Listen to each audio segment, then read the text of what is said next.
Hi guys, this is Vidas. And Usha. And let's start episode 34 of Ask Vidas and Usha podcast. Today's question was sent by John. And he writes, I have an Allen Protégé L10 organ at home, a 3-manual Hauptwerk MIDI works set up in our church with only an 8 GB memory computer, and I play once a month on a 2-manual organ at Fremantle's Wesley Church and a 3-manual organ at St. John's Lutheran in Perth, which has recently been fitted with a Peterson computer system. Sadly, the wooden frame under the lower positive manual of that organ is slightly too low, so I have problems with playing the pedals properly on that organ. It wasn't built to AGO standards. Before I read this question further, Osha, do you think that he can adjust the height of the bench a little bit? Yes, that might be a possibility. But it's always fascinating that you never expect that the organ will fit you well. You need to to adapt to an organ, and that's the most fascinating thing. A challenge, yes. but also yes. a benefit, right? Yes. On the piano, you know exactly that your instrument will be more or less familiar, right? Familiar environment and mechanics will be more or less similar, although they different. The touch is different, but not as different, drastically different as the organ. Yes. So, advice probably would be to adjust, right? Yes. To adjust in your mind that probably the ideal situation when the bench would be at the normal height is ideal, right? But ideal circumstances are not always found. Sure, and he says that it's not up to AGO standards, the pedal board. But if he will travel to Europe, I don't think he will find organ in standards. AGO standards at all. It's rare in Europe, actually. Yeah, you can find maybe at Paris Cathedral, right? Sure. Notre Dame and many other famous places which were fitted specifically to AGO standards, and BDO standards, German system, is a little bit different too, and a lot of European organs have this German system too.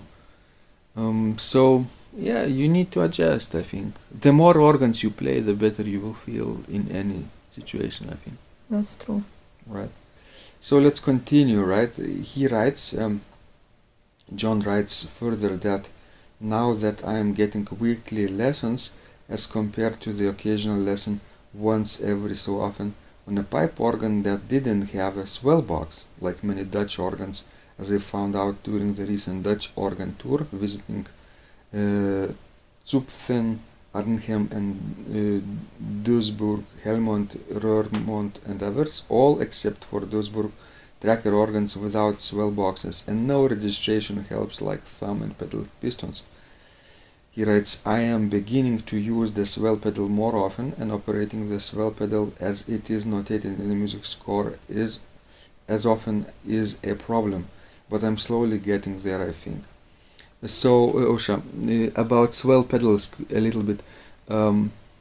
When we don't have, for example, in our house, we don't have a swell box, how do you practice pieces with pedal box? Well, I just imagine that I have that pedal, and I'm imitating that I'm, operating that pedal, opening it or closing it according to the, score. And actually it helps. Yeah, you need to mentally visualize the swell box and place the right foot in approximate place. Yes. Right? Yes, because even with the swell pedal, you never know how it will be. Because, for example, like in our Philharmonium, yes, Mm-hmm. on the Schuke organ, we have swell pedal, which is far on the right side, and it's really tricky to use it. So you just need, mentally adjust. Did you mention that this swell box operates in the opposite direction Yes, too? yes. So it's kind of tricky. Uh-huh. Yeah, but you need to adjust in your mind. Yes, because if you are practicing on the organ without swell box, and you will not imagine it when you will get to the real organ with the swell pedal, it will be a problem. Mm-hmm. So he writes further, quickly changing stops or even operating thumb pistons according to the score isn't always easy either. There are often so many things to think of together, but it keeps you on your toes, and it's an interesting hobby. So John's main concern is, as I understand, changing stops quickly, right? By hand or by pistons or toe pedals. How could he make this technique easier, do you think? Well, I think it will come with the practice. The more he does practice, the easier it will get. But for the beginning, for starters, he could maybe use less registration changes if it bothers him a lot. And then when he will get more comfortable with it, he can change as much as he needs. Do you remember that the first time you had to change stops by hand, long time ago probably at the Academy of Music, right? Or later. Academy of Music, we didn't practice that much. Well, in Lithuania, it's funny because you always just have assistants, even two of them, on each side of the organ. And it's funny, like in the Academy of Music, we had an organ with 12 stops? 12 or 13 stops. Yes, yeah. And we still had like at least one assistant. And sometimes two. Yes, and sometimes two. But everything changed when we went to study to the States, and we had to change registration by ourselves. It was a challenge at first, but I found out that it's actually easier in some way to change registration for myself, because I know exact spot where I have to change it. Mm-hmm. And it gives, it makes actually my playing more musical. Mm-hmm. You slow down at yes, place, a little bit, and it makes it. You prepare good. Yes, mentally. Mm-hmm. And when our registrants, assistants help me with registration, sometimes we place things too early or too late. Mm-hmm. So I think it's better to do it yourself. Unless it's really, really too complicated. I know, yes, there is some type of music where it's probably impossible, to assist yourself. Right.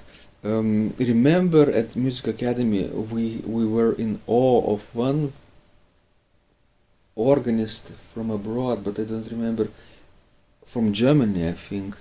He played Reger also on this Schuke little studio organ, and he did everything by hand, and he operated swell pedal with his right you can say, if you remember his name, Weinberger, yeah. Weinberger was so virtuoso with this right foot on the imaginable swell pedal, and he did all kinds of virtuoso pedaling changes, right, in order to accommodate swell pedal, and also changed stops by hand. So I think it comes with practice, obviously. It's not overnight. Sure. Adventure. Okay, then John then later writes, there are so many things to think of together when you play the organ, but it keeps you on your toes, and it's an interesting hobby.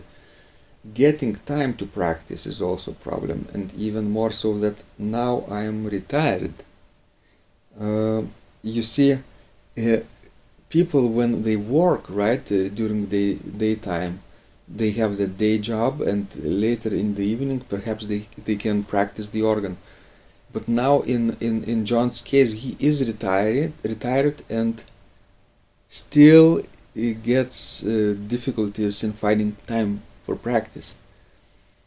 What would you suggest for him? Well, I don't know. What would you suggest? Good question. Probably priorities, right? You have to set your priorities straight. If I were John, in John's shoes, I would do a list of things I want to do, 25 most interesting things in my life I want to do, 25, maybe every day, right? If I have that many. Then cross out lower 20 and leave only the top 5. And never think that lower 20 again, and you will find time for that top 5 things easy. That's a good suggestion. Because it's just too much. Life is short and you only live once, and you have to concentrate on the most crucial things, the things that make your life matter, right? Yes. And not all the passions are important, I think, right? Your maybe top 5. Concentrate on that and you will find as enough time, I think. Excellent. So he continues to write, we're running a members for members concert this Saturday afternoon at the Scotch College Chapel, which has an Alan Bravura L10, similar to mine, but then with a Wurlitzer instead of an English organ selection. The other organs on that organ, Baroque, French and American classics, are the same, except for 1 or 2 stops. It is a similar organ, so that means I can practice for my pieces at home. I'm playing a Largo by Giambattista Martini, Manuel's only piece, and Louis Verne's Communion Opus 8, which needs some stop changes and swell pedal action. We normally have real pipe organs for our Organ Society of Western Australia functions, but haven't had a digital organ for some time, hence the decision for a recent Allen installation. Keep up the good work. I like your emails and appreciate your efforts. Kind regards, John. So, Osha, do you think that it's a benefit to have a similar organ at home and a similar organ in a recital? Well, definitely it saves you time, you know, and it makes you feel better. Right. You know, more safe. It's a rare coincidence, I think. Yes. Right. Yes. To have 2 similar organs at your disposal. So, guys, I hope this episode was useful to you. Please send more questions to us, and the easiest way to do this is by becoming a subscriber to our blog at organduo.lt. You can receive the updates to our latest podcast episodes, and you can reply to our messages via email, and we can answer your questions on this podcast very easily then.